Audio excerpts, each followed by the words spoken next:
Hi guys, మన MVP కాలనీలో పెట్టిన అయోధ్య వినాయకుడి దగ్గరికి అయితే మేము వచ్చేసాము. ఇంకా లోపల సెట్ చూస్తే కంప్లీట్ అయోధ్యస్ లాగే టెంపుల్ లాగే ఉంది. ఇంక ఇక్కడైతే వినాయకుడిని చూసాక ఇక్కడ ఫ్లోటింగ్ స్టోన్ కూడా ఉంది. ఇదైతే రామేశ్వరం నుంచి అయితే తీసుకొని వచ్చిన స్టోన్. మీరు చూస్తున్నారు కదా స్టోన్ అయితే ఎలా ఫ్లోట్ అయితే అవుతుందో. ఇంక ఇక్కడైతే కొన్ని పిక్స్ అయితే తీసుకున్నాము. వెంటనే మేమైతే చాలా ఎక్సైట్మెంట్గా ఉన్నాం. పక్కన ఆదివాసీ స్టాల్ అయితే పెట్టారు. ఇక్కడ ఎక్కడ చూసినా యూట్యూబ్లో ఆదివాసీ ఆదివాసీ అనే అడ్వర్టైజ్మెంట్స్ చూస్తూ ఉంటున్నాం కదా. ఇంకా మేము వెంటనే అక్కడికి వెళ్ళి దీనికోసం అయితే క్లారిటీగా కనుక్కున్న తర్వాత ఒక హెయిర్ ఆయిల్ అయితే తీసుకున్నాము. ఇంకా ఆవిడ కూడా మాకు లైవ్లో రిజల్ట్స్ అయితే చూపించారు. ఆవిడ 48 days నుంచి యూస్ చేసేసరికి లాంగ్ హెయిర్ అయితే వచ్చింది అనేసి.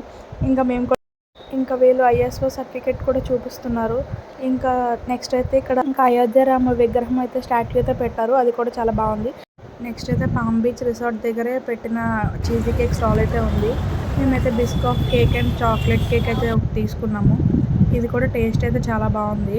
మేమైతే 2 తీసుకొని 2 టేస్ట్ చేసాము. 2 పీసెస్ కూడా చాలా బాగున్నాయి. ఇంకా మాకు డిన్నర్ టైం అయ్యి ఆకలి వేసాక రెస్టారెంట్కి అయితే వెళ్ళి స్టార్టర్స్ అయితే ఆర్డర్ చేసుకున్నాము.